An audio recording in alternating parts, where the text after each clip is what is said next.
Bueno, ¿quién hubiera pensado que hace 7 años, cuando me subí al monte de las Batuecas a vivir una vida de silencio y de contemplación debajo de un árbol, me encontraría aquí, rodeado de jóvenes filósofos a los que le gusta la pizza y la cerveza?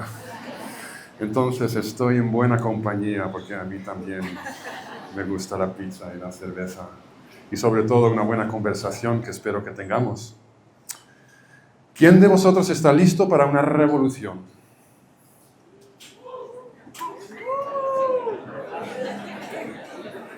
Veo que hay muchos de vosotros que no. Cuando Javier propuso la idea de darle título a esta charla sobre mirar, sabes mirar, en realidad la palabra mirar tiene una palabra hermana, que es ver. Podemos orientar nuestra mirada, pero tenemos que poder ver. ¿Qué se hace en este caso? Dirigimos nuestra mirada. Por ejemplo, miro al cielo, veo un pájaro. Miro al pájaro, veo plumas. Miro las plumas, veo color. Miro el color, veo luz.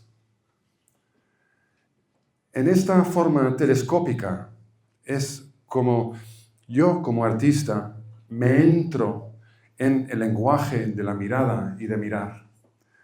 Mirar a las personas, cómo los miras, cómo vas a entrar en la mente, en la figura de la persona.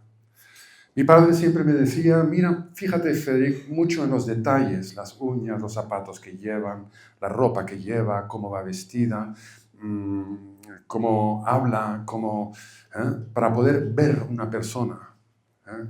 Yo ya desde muy pequeño acompañaba a mi padre al trabajo y a los negocios. Y él me enseñó a ver un poco a las personas. Entonces yo os miro ahora y que veo una gran pandilla de personas amables, cariñosas, inteligentes, luchadoras, trabajadoras.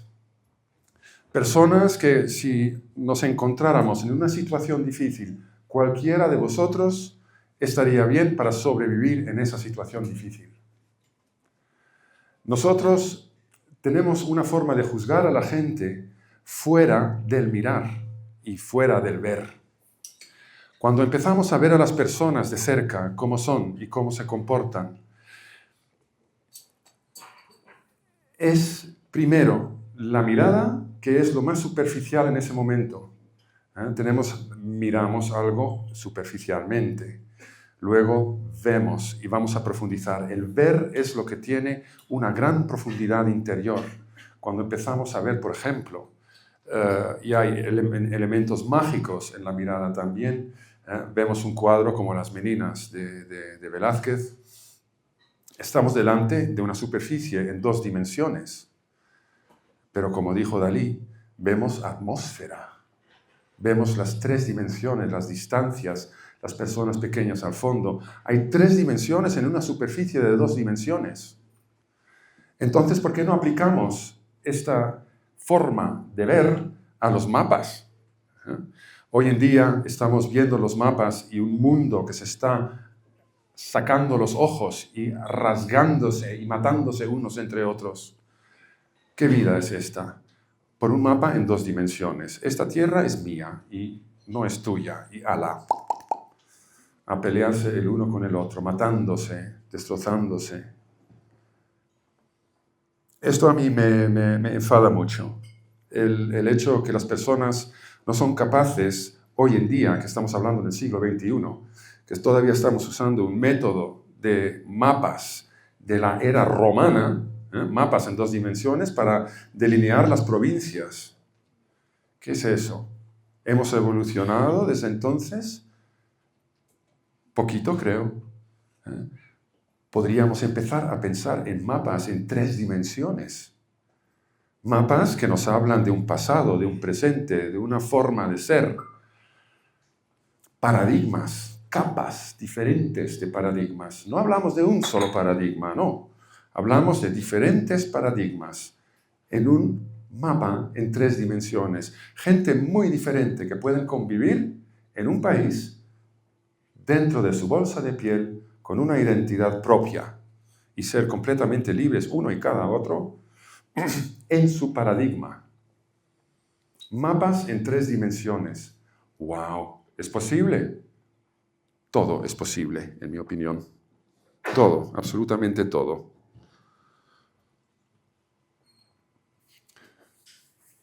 Yo usaba antes la palabra revolución.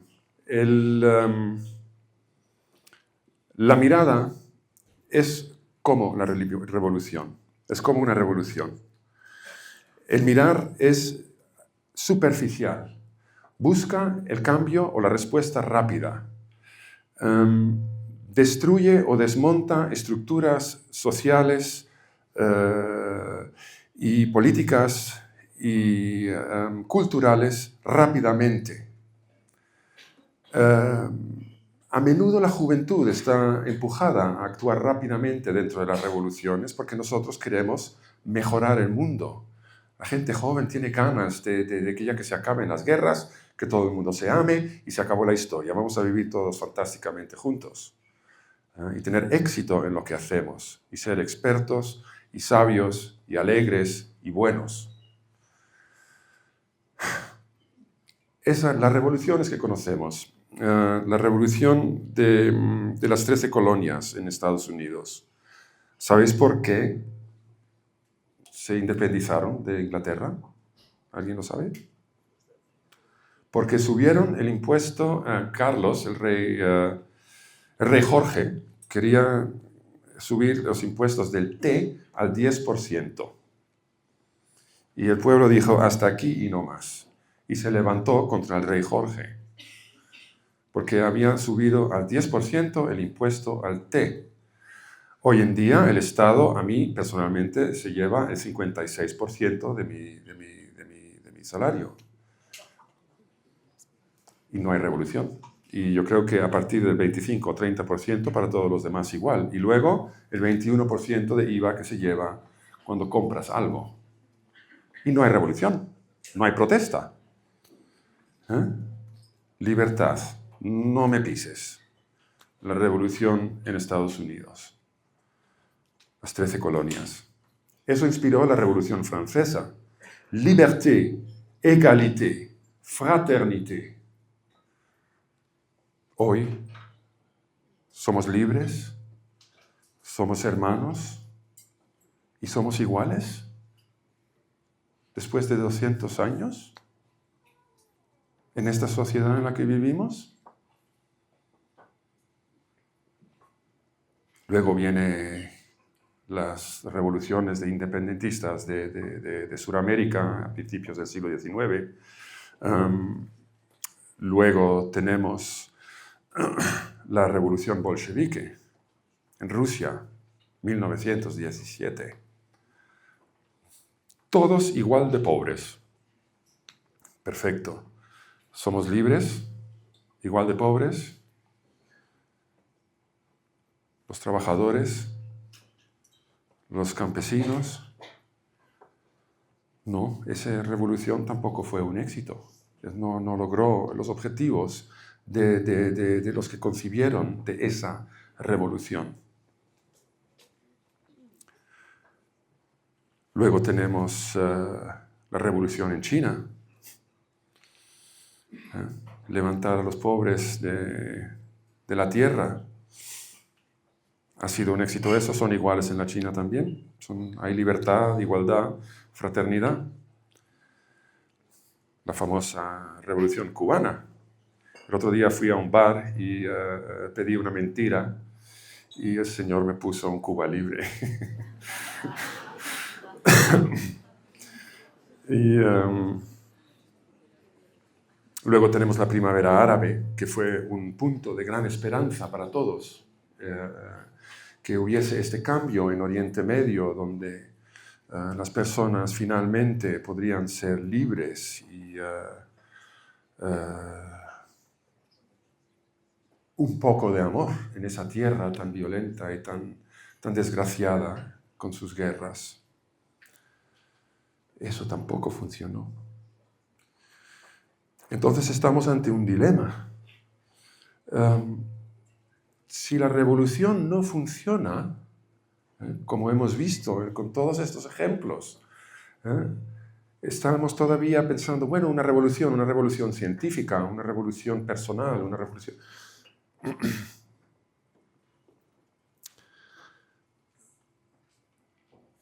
Revolución o transformación. Esa palabra me gusta. Es una palabra favorita de los místicos, la transformación. Porque la transformación no es una cosa exterior que se transforma. No es un peral que se transforma en un árbol que da frutas diferentes. No. La transformación es algo completamente interior y está relacionada a la evolución.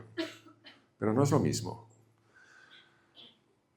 Cuando hablamos de transformación es algo que Santa Teresa lo tiene emparejado con la transformación, la metamorfosis del gusano a la mariposa. Y eso es algo completamente interior, como vamos a transformarnos interiormente. Si podemos nosotros transformarnos interiormente, no hace falta una transformación material, lo que se espera con las revoluciones. Si las personas en el mundo pudiesen vivir en paz y amor unos con otros, eso sería una maravilla. Las claves las tenemos hoy en día.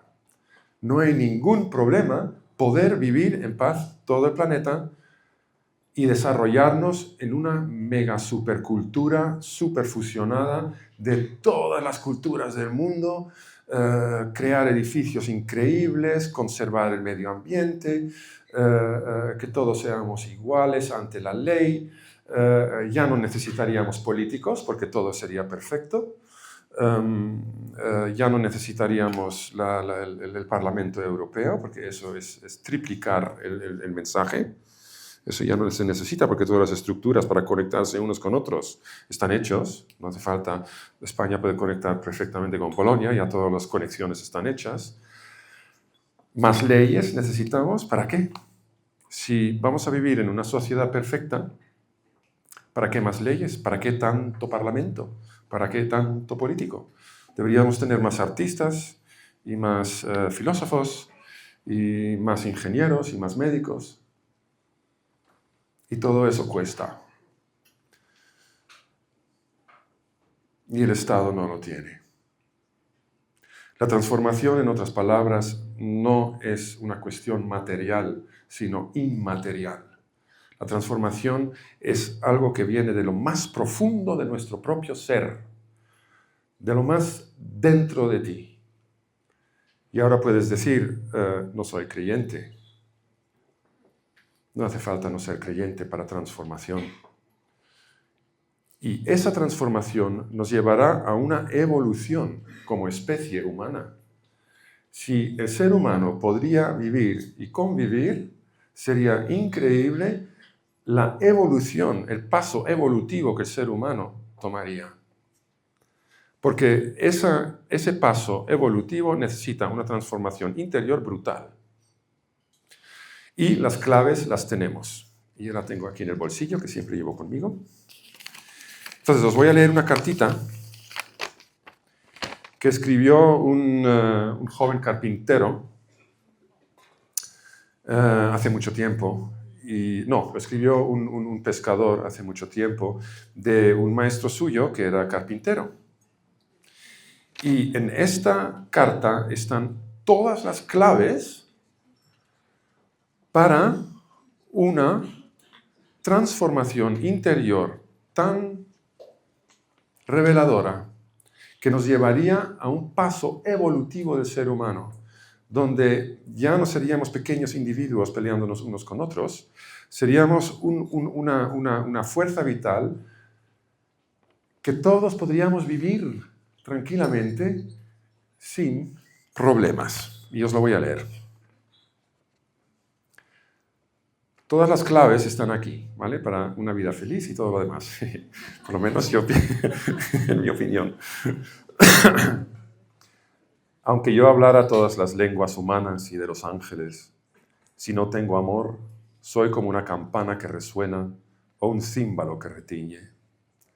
Aunque tuviera el don de la profecía y entendiese todos los misterios y toda ciencia, y aunque tuviera toda la fe, una fe capaz de trasladar montañas, si no tengo amor, no soy nada.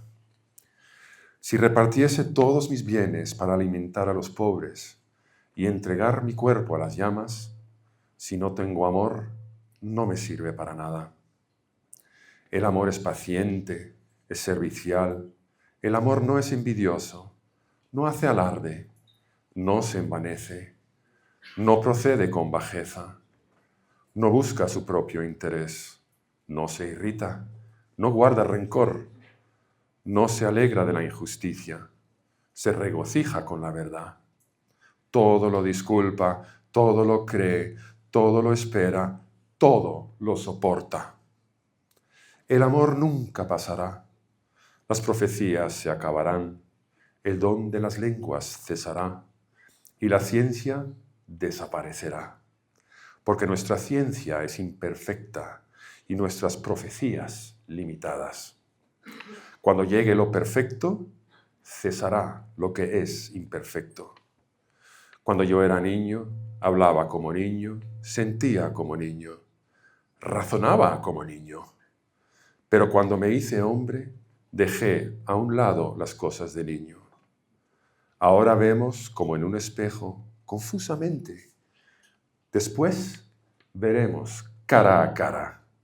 Ahora conozco todo imperfectamente. Después conoceré cómo Dios me conoce a mí. Y ahora permanecen la fe, la esperanza y el amor. Estos tres. Pero el más grande de ellos es el amor.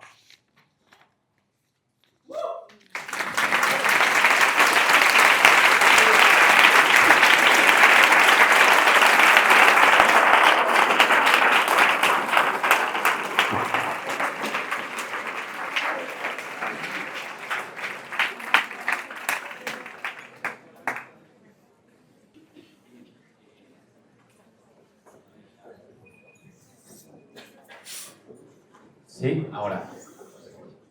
Bueno, Freddy, 5 segundos te han sobrado. Muchísimas gracias. Ahora tú me preguntas. Si preguntas con chicha, sí, sin miedo.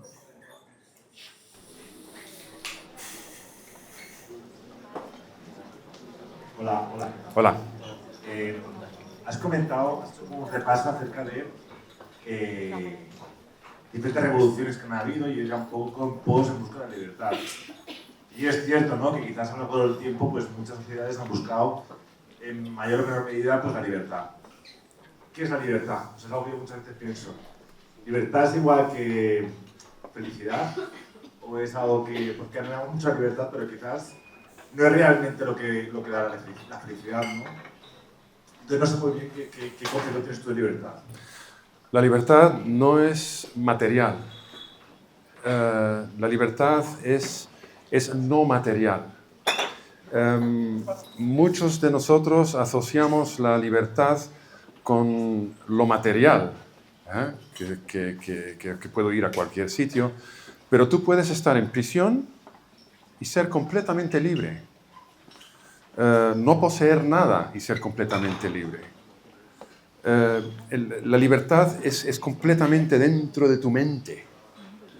No es una acción física. Tú puedes estar en una prisión en cualquier sitio y no aparentemente no ser libre, pero sí serlo porque está aquí, no es material. La libertad es un concepto que es valorado porque solo en nuestras mentes somos completamente libres. ¿Responde a tu pregunta?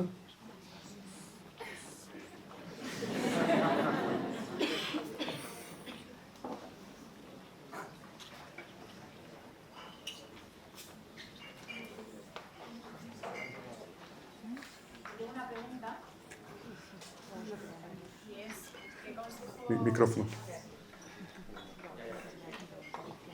¿Qué consejos nos das a estas 450 personas que estamos aquí para que seamos capaces de ser libres, es decir, de amar sin límite, en una sociedad en la que lo bien visto es la indiferencia o el no preocuparse por los demás, porque en cuanto te preocupas, es decir, amas, agobias o... Creo que entiendes mi... ¿Sí?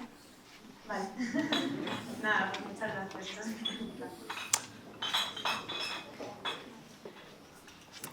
Cuando hablamos de sabes mirar, mencioné sobre dirigir la mirada. ¿Dónde quieres dirigir tu mirada? Ahí es donde va tu intención, tu energía, tu forma de ser, tu conocimiento, tu sabiduría, tu alegría, todo eso se concentra de forma telescópica en donde tú lanzas tu mirada. Cuando un desconocido te mira intensamente, dices, wow, qué mirada, ¿eh?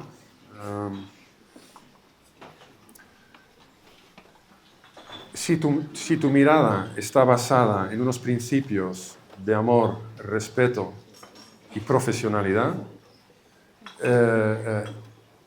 eso es tu mirada y vas a ver cosas relacionadas con eso.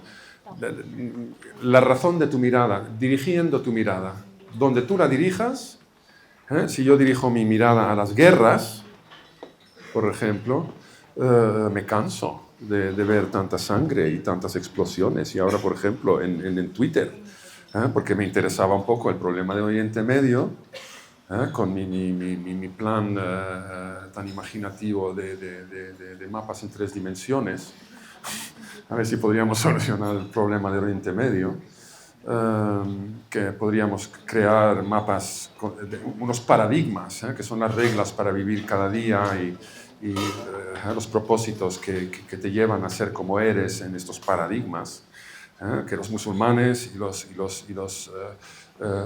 judíos y los cristianos y los ortodoxos y todos vivirían en su paradigma.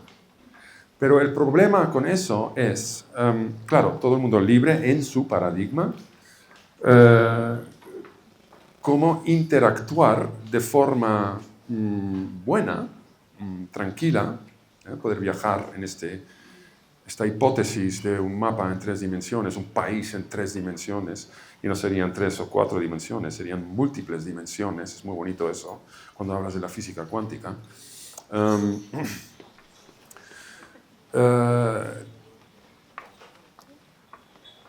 El truco está en la universalidad del amor. Cuando yo leí la carta a Corintios, ahí están todas las claves. Para ser verdaderamente libre, ahí están todas las claves. Consejo darle a una persona. Los consejos dependen mucho del problema. ¿Cómo enfocas un problema? Miras el problema y ves la solución. Para mí eso es automático. Yo veo un problema, veo la solución. Eso ya lo tengo completamente asumido y es parte de mi forma de ser. Y mucha gente tiene eso también, pero eso no quiere decir que cuando tú tienes la solución a un problema que tienes razón o que tienes verdaderamente la solución a ese problema. Pero en mi mente yo tengo la solución a ese problema cuando lo veo, cuando lo miro. Miro, veo el problema y sé cuál es la solución. Entonces de ahí que tiene que ser mucho más telescópico, tienes que profundizar muchísimo. Y el profundizar en problemas, eso tiene que ver con cómo tú te miras en tu interior. Esa forma de leerte telescópicamente, eso va dentro de ti también. Cómo me miro a yo mismo. ¿Quién soy? ¿Cómo soy? ¿Por qué soy así? El arte de mirar te dará la solución cuando la ves. Santa Teresa de Jesús tenía una preciosa forma de, cuando te sentabas a meditar, eso es lo que hago yo, cuando me siento, yo no me arrodillo a meditar porque me duelen las rodillas, pero tienes que estar cómodo cuando estás meditando. Ella dice, es simplemente mirarle. Y no mirar un cuadro o una escultura, no, es mirarle. Y cuando lo miras, lo ves. Eso es un misterio de la mística.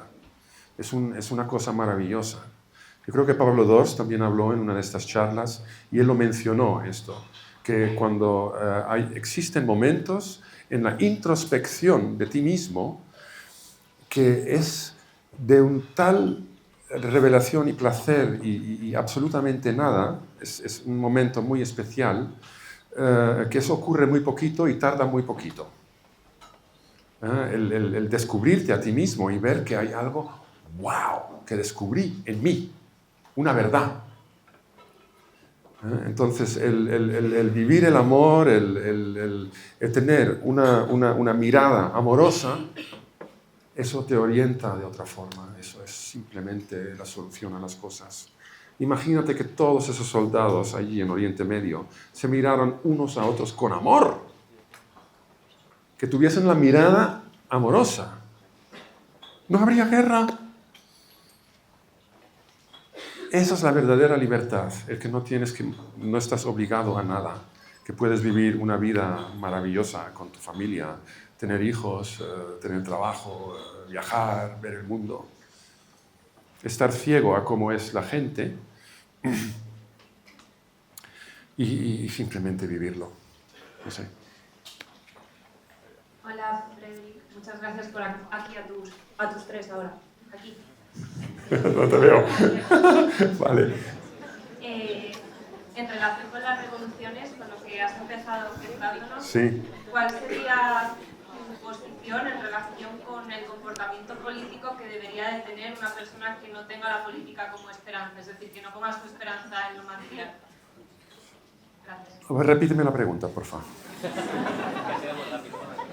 ¿Cuál sería tu consejo? ¿Cuál sería el consejo que tú darías a alguien que no crea en la revolución, a alguien conservador en el fondo, a alguien que no ponga toda su esperanza en la política? Eso es justamente lo que estoy diciendo, que no hay que poner la confianza en la revolución. Claro, pero entonces en el ámbito político, ¿qué hacemos? ¿Nos retiramos? En el ámbito político es necesario una profunda transformación personal, interior. Si la transformación personal, interior, individual ocurre a gran escala, que eso ya es una mudanza en los paradigmas personales, que ya lo que tú pensabas que era una regla especial para vivir tu vida, ahora hay un cambio en el paradigma tuyo, personal. Esa transformación se espera y se hace. Eso, a veces estas transformaciones tienen que ver con el dolor, con la pena, con la pérdida. Las transformaciones personales, interiores, profundas, existen y no son materiales. Revolución es material, transformación es emocional.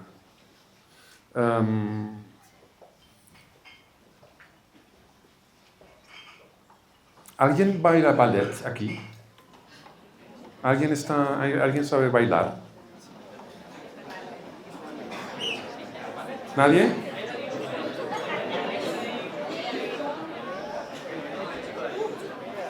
¿Quién? Al escenario.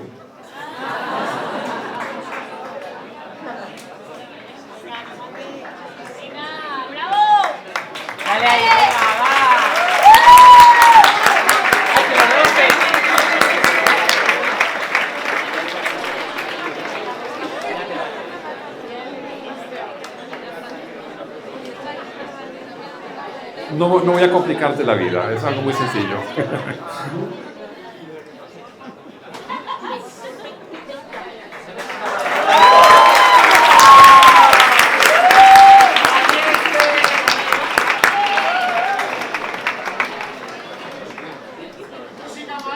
No hace falta música. Ici, ma belle. Voilà, au milieu. Au milieu, au public. Au public. Ici, ici, ici. Me estás hablando Ahora, te estoy hablando en francés. Bueno, el lenguaje del ballet es en francés. ¿Bailas ballet o...? ¿Sí? ¿Un poquito? Sí. ¿Tú sabes lo que es un pirouette? Sí, pero no la voy a hacer. No. No la voy a hacer, que no me sale bien. No, pero no hace falta que hagas un pirouette sobre la punta de los dedos de los pies. No hace falta nada de eso. No, tranquila, mira. Por ejemplo, yo te voy a dar el ejemplo de lo que me gustaría que lo hagas tú, pero como bailas. ¿Hay más gente que baila ballet? Bueno, no hace falta que sea tan complicado. Mira, yo cuando busqué el término revolución, la definición del término revolución es un objeto que gira una vez sobre su eje. O un objeto no, una forma.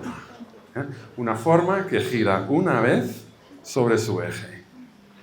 Yo no soy bailarín de ballet, pero por ejemplo, miramos a la cámara. Y entonces...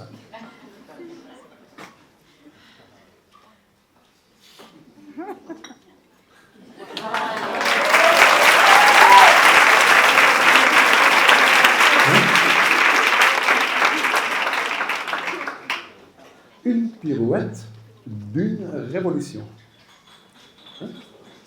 Adelante. Gracias.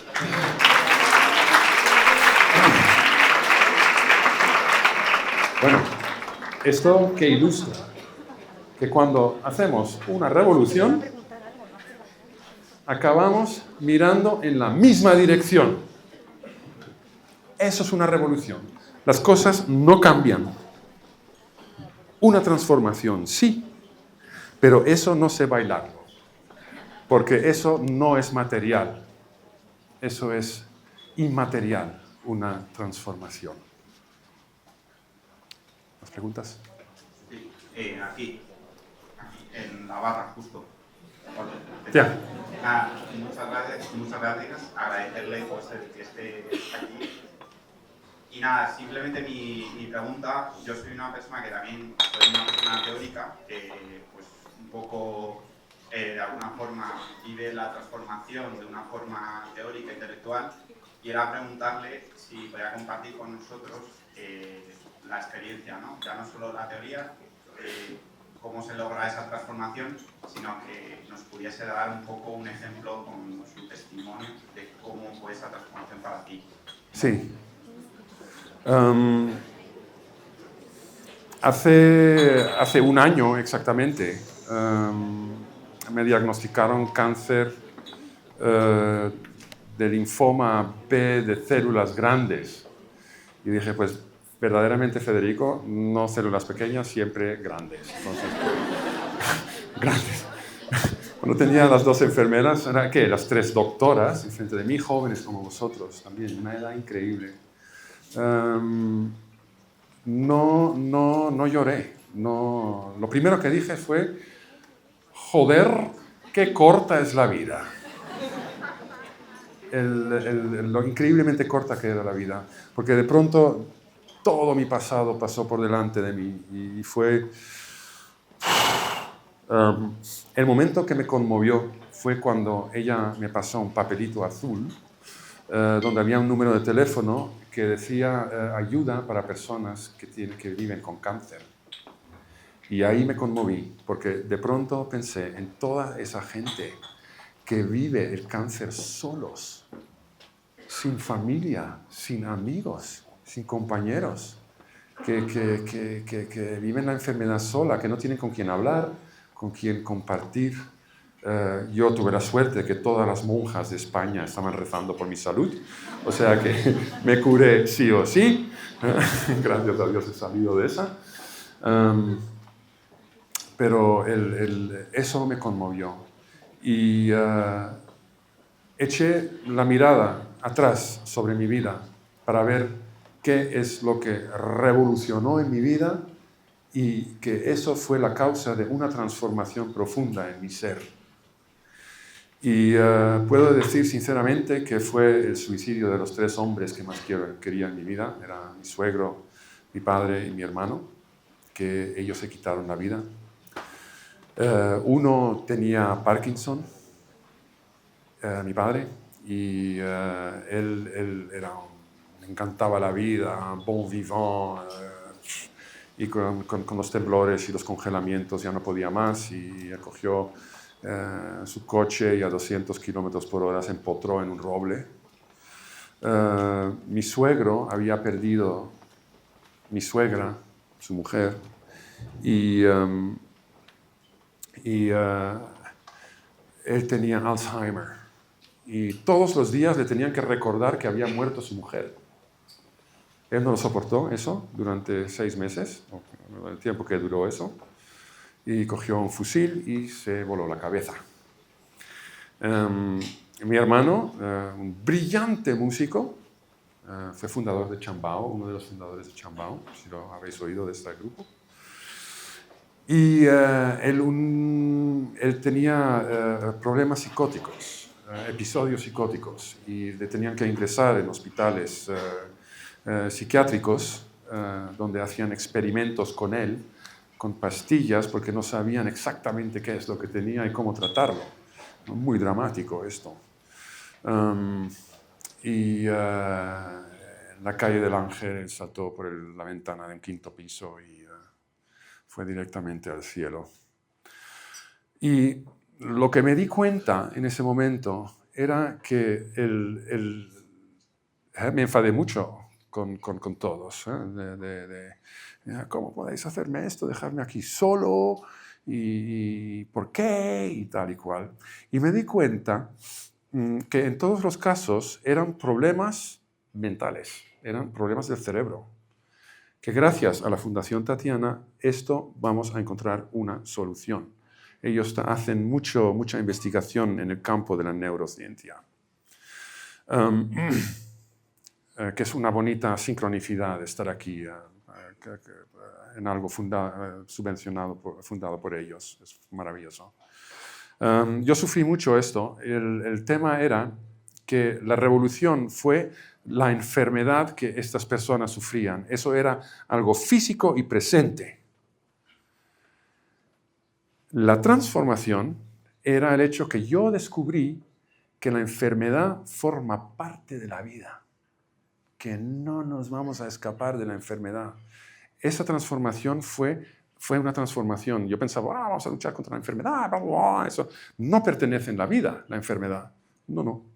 La enfermedad está absolutamente presente y cuando a mí me tocó este cáncer, me di cuenta que sí, era así, que la enfermedad forma parte de la vida y tenemos que aprender a vivir con ella. Es muy duro, pero si lo vemos así, que la enfermedad forma parte, es como un compañero de vital. Eso corrige nuestros parámetros, nos indica un poco el camino. Nos muestra cómo tenemos que comportarnos unos entre otros si queremos sobrevivir. Cuidarnos mucho. Amarnos sobre todo. Porque lo que supera la enfermedad es el amor. El amor vence la muerte. El amor es lo más... Yo le pregunté una cosa a un fraile que estaba en casa, que viene de la India. Y yo se lo pregunté, yo dije, porque estaba preparando esta charla y yo siempre he tenido esta pregunta en una de las frases de la carta a los Corintios, que dice, y ahora permanecen la fe, la esperanza y el amor, estos 3, pero el más grande de ellos es el amor. Entonces yo le pregunté, pero yo no entiendo, ¿es que el amor es más importante que la fe y la esperanza? Porque si es el más grande de ellos es el amor. Él dice, no. Dice, imagínate que para la salvación tienes que subir una montaña, una gran montaña, y es de noche. Entonces necesitas un buen bastón, que es la fe, una linterna, que es la esperanza, que te muestra el camino. Te apoyas en la fe y tienes la luz de la esperanza que va delante de ti. Y cuando llegas a la cima de esa montaña, donde encuentras el paraíso, la gracia, Dios, la alegría, lo que sea, ya no necesitas el bastón porque has llegado. ¿eh? Entonces la fe ya no necesitas. La esperanza tampoco la necesitas porque ya has llegado a la luz, a la iluminación. Tampoco necesitas la esperanza. Lo único que queda es el amor, donde has llegado. Entonces, a veces las historias que contamos, las experiencias que hacemos, lo que vence, sobre todo, en todos los casos, revolución o no, transformación o no, enfermedad o no, viaje, amistad, estudio, lo que quieras, si no hay amor, no hay nada.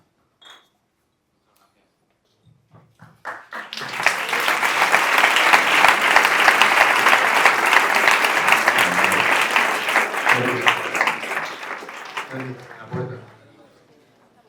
Muchas gracias por la charla, hacernos pensar. Yo te quería preguntar por qué hay veces que, en el fondo, hablando de toda esa transformación, estamos hablando, o a mi parecer, y también conforme a lo que yo he vivido, mi experiencia de sufrimiento y de gozo, por un lado y por el otro, que en el fondo de lo que estamos hablando es de un encuentro con Cristo, ¿no? Es decir, esa transformación interior, en el fondo, lo que estás buscando tú interiormente es encontrarte con el amor verdadero, que es Cristo. Mi pregunta es, ¿por qué crees que hay gente que se pasa toda la vida buscando y no encuentran a Cristo, cuando realmente Cristo está dentro de nosotros mismos, ¿no? Y es, en el fondo, el motor de esa transformación. No es fácil la pregunta, creo. No, tiene sentido.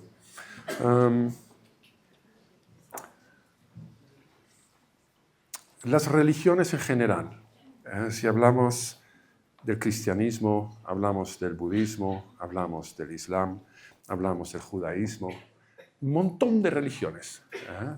Las primitivas religiones animistas en las Amazonas, en África.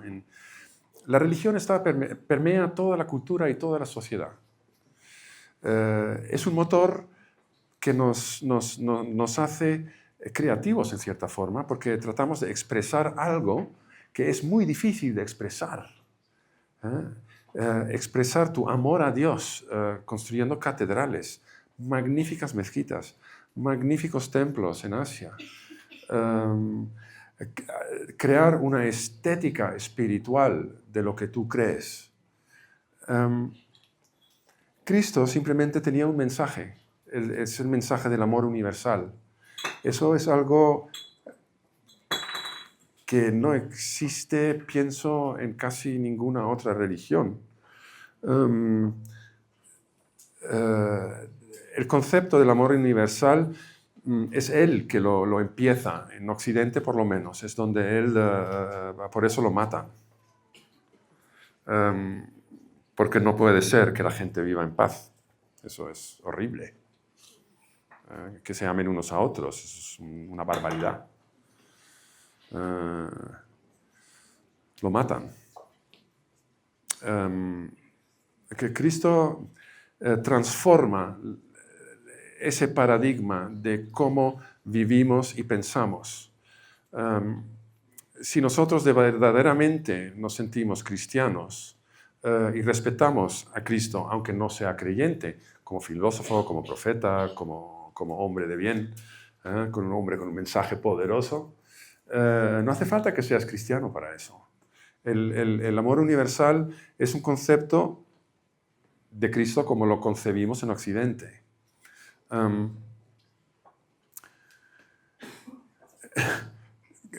Los rusos y los ucranianos son de la gente con más fe que te puedas imaginar. La ortodoxia rusa es una cosa maravillosa. Todo el país son ortodoxos cristianos. La iglesia ortodoxa ucraniana, las iglesias que se construyeron, el corazón de Rusia está en Ucrania. Ahí nace el cristianismo ruso, en Ucrania. Mucha gente no lo sabe. Ucrania es el corazón de Rusia. Por eso hay esta pelea. Pero se están peleando, se están matando y son muy cristianos. Y eso no lo entendemos. ¿Cómo es eso posible? Entonces, ¿el mensaje de Cristo no caló? ¿O es necesaria esa transformación profunda, interior, de la que estamos hablando? Esa transformación de convertirnos en bolas de amor. Ese es el gran problema. El que Cristo tiene la respuesta a todas nuestras preguntas, porque es así, y nadie le escucha. Hola, aquí. A la izquierda del chico que ha preguntado antes. Vale, ya. No, yo le quería, bueno, muchísimas gracias por este ratito tan interesante. Yo le quería preguntar acerca de si mirar, para saber mirar, tenemos que llegar al interior. ¿Cómo relaciona usted contemplar con mirar? Es decir, si hablamos a la gente, contemplar es como el que se va a la montaña, ¿no? Sí, un poco estilo la película. Sí, la contemplación, la oración contemplativa o meditar, meditar es más una cosa oriental, pero se traduciría en nuestro idioma como la oración contemplativa. Las órdenes contemplativas son personas que se dedican mucho tiempo a reflexionar en el silencio y la soledad. En nuestra sociedad, es que ese es lo bonito de la vida monástica, que también tienen respuestas en base a las enseñanzas de Jesús, tienen una estructura de funcionamiento que tiene una vida propia y que nos permite estar serenos, entender los problemas, encontrar soluciones, desarrollarnos interiormente y exteriormente, en un proceso de purificación emocional, purificación física, purificación intelectual. La vida monástica no está reducida a religiones, es una forma de vivir, una forma de ser. A mí me gusta siempre usar el buen ejemplo de los Jedi, ¿no? En la Guerra de las Galaxias, que fue un ejemplo que a mí me inspiró muchísimo esta gente, luchar contra el mal con la luz. O sea, era fantástico. Las estructuras monásticas te dan claves para una vida tranquila. Son 3 horas, cada 3 horas hay silencio, un momento de silencio y de contemplación, que decimos que estás en silencio y estás mirando, contemplando el mundo, un problema, contemplas, y llega un momento en que cuando ya llegas a encontrar soluciones a esos problemas, que siempre están en base al amor universal, ya no piensas en el problema porque se ha solucionado.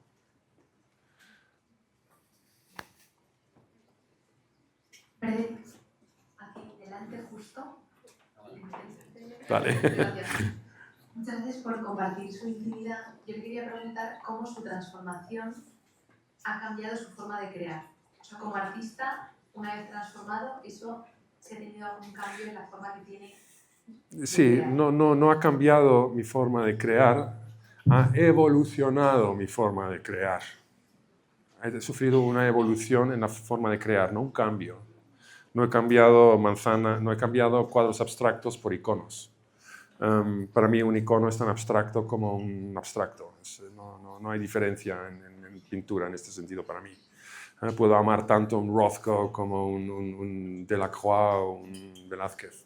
Eso no hay diferencia ahí. Esos no son los cambios de los que hablamos. Para mí es más una evolución que en el arte ya no considero el arte o la pintura como el único arte. Para mí, como soy un amante del arte, he sufrido una transformación o una evolución transformadora que ahora absolutamente todo lo considero arte. Ya es trabajar en el huerto, ayudar a un amigo enfermo, cocinar para los hermanos, que los fines de semana cocino, y por primera vez conmigo habían probado el curry. Pobrecitos, ¿qué es esto? Estaban acostumbrados a arroz blanco y sardinas. Entonces, el arte el universo es una creación magnífica, es producto de una explosión de amor. El Big Bang para mí es la gran explosión amorosa de Dios, donde crea el universo, ¿no? Y con un átomo se derivan todos los demás.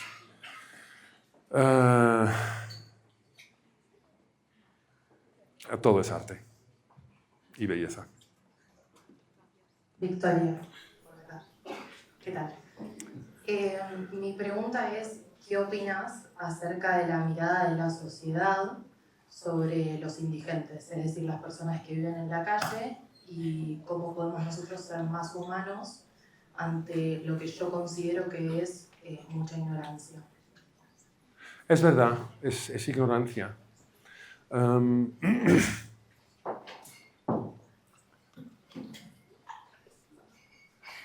Eso también requiere una transformación interior. ¿Cómo vemos a los indigentes o gente sin techo? Ahora estamos viviendo unos momentos muy extraños, porque hay migrantes, el ser humano es migrante por naturaleza, eso no va a cambiar y va a ser siempre así. Pero los migrantes los meten en hoteles, en pisos, pero la gente que está en la calle viviendo en la basura, ellos no los meten en un hotel 3 estrellas. Eso necesita una transformación interior, una transformación.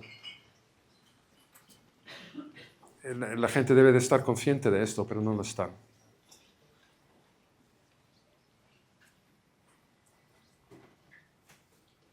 No tengo solución para darte a eso. Buenas noches. Aquí, por favor, delante. Buenas noches. Aquí. Sí, me ha llamado la atención acerca de la mirada. Usted ha puesto el foco en hacer zoom, ¿no? En ver más en detalle. Me ha llamado mucho la atención porque si haces más zoom, ves más detalle, ves más diferencias, haces más análisis. Ves al blanco, al negro, ves el rubio, el oscuro. En cambio, si el zoom fuera hacia lejos, veríamos todo más una unidad, ¿no?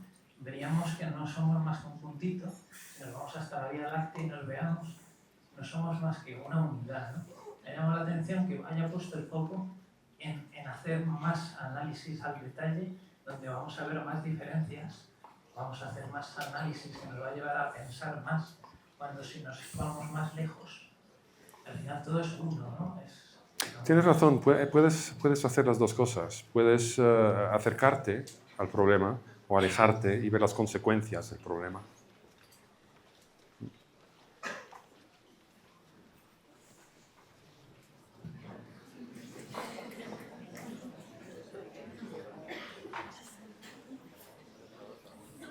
Vale, muchas gracias. Mi pregunta, en cuanto a encontrarse con lo mismo en el interior, ¿usted cree que es necesario pasar por momentos de sufrimiento y encontrar el sentido del sufrimiento para llegar a hacer esa transformación? Y junto con esta pregunta,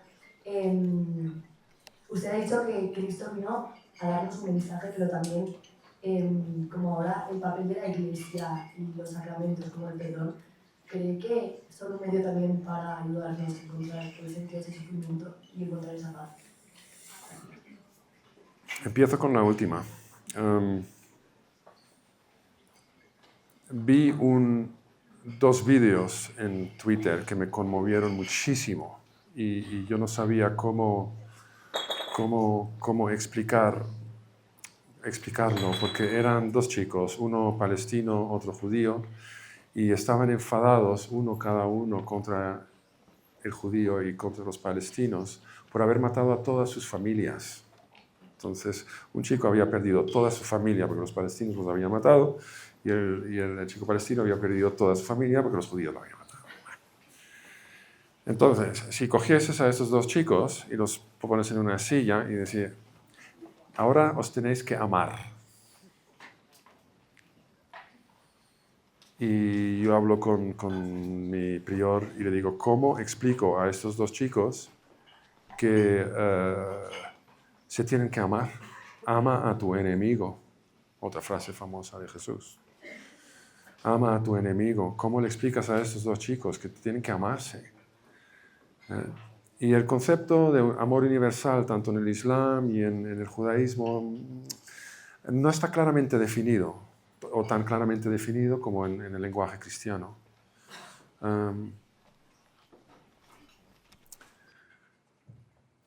Y él me dijo, Frederick, es muy sencillo.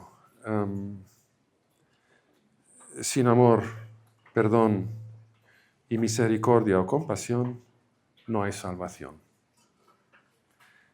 Ellos se tienen que perdonar sí o sí.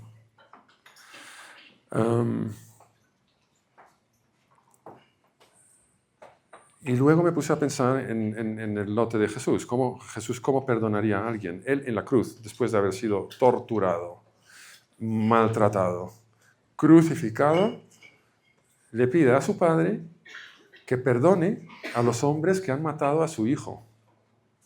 Ahora hay que entrar en esa dinámica psicológica, ¿no? De un hijo que pide a su padre que perdone a sus verdugos.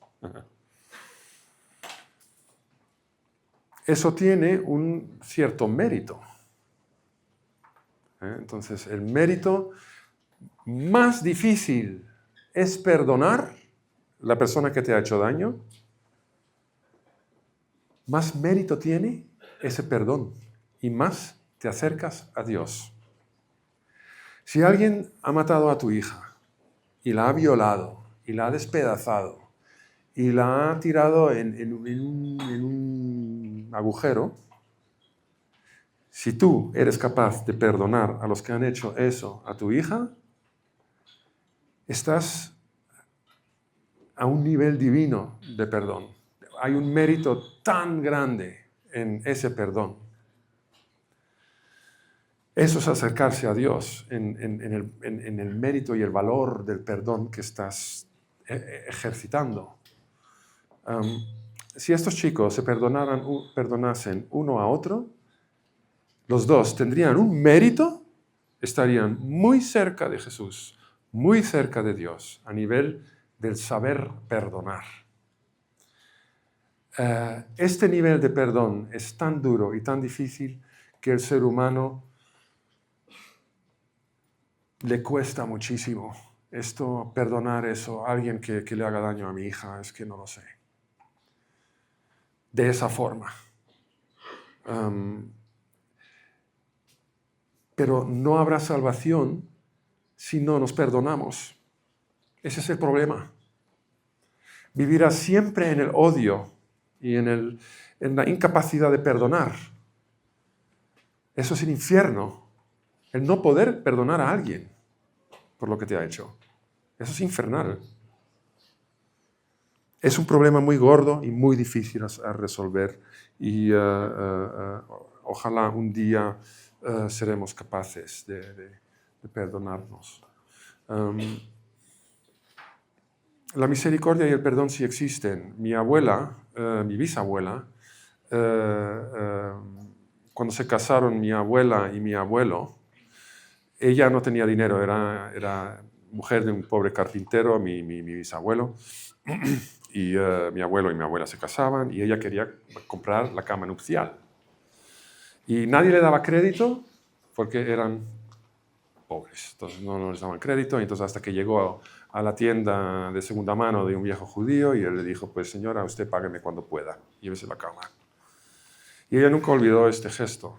Y cuando viene la Segunda Guerra Mundial, ella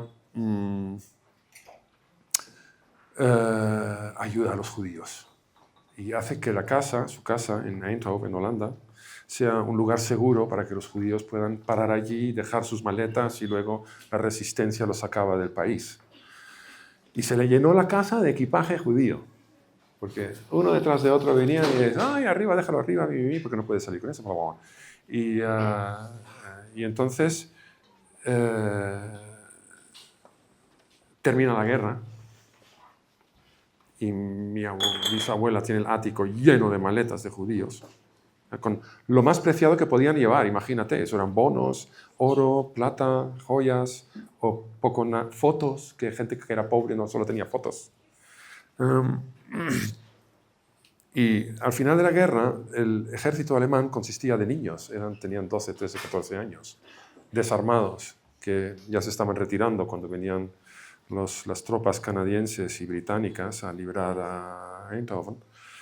Y todos los vecinos nos estaban escupiendo, tirándole mierda, era una cosa, los chicos ahí que se salían, iban de la ciudad. Y mi bisabuela salió con garrafas de agua y pan. Y les dio pan y agua. Y los vecinos lo vieron esto y la tacharon de colaboradora. Pero no sabían que ella había salvado a 78 judíos. Ella era católica, creyente, absolutamente. Y ese perdón y esa misericordia que ella sentía en ese momento ha hecho que ella estuviese salvada. Ella ya no tenía problema con lo que pasó en la Segunda Guerra Mundial. Ella supo perdonar. Ella está muy alto en ese nivel de mérito, de perdón. ¿Y cuál era la primera pregunta? Frederic, aquí, 360. Última pregunta. Última pregunta. Minutos, ¿vale? En 2 minutos no sé qué voy a hacer, pero bueno. Bueno, a mí me ha encantado el tema del que has hablado, el amor, la mirada.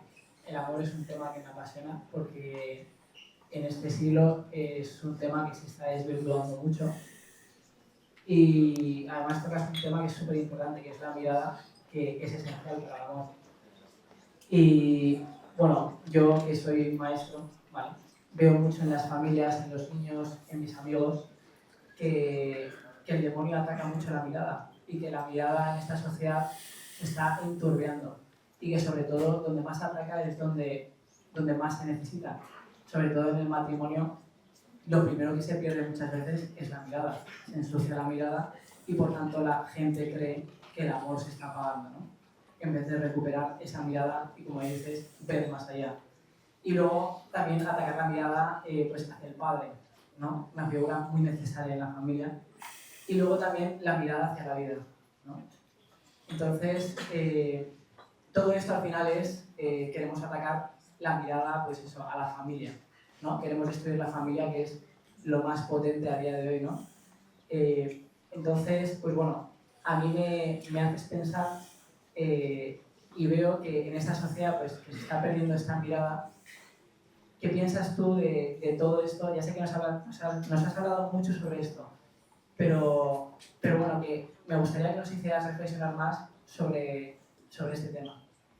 ¿Sobre la mirada y el amor? Sí. La solución es muy sencilla, lo que estás preguntando. Te doy la respuesta rápido porque tenemos 5 segundos para darte una respuesta. Orienta tu mirada sobre el amor. Bravo.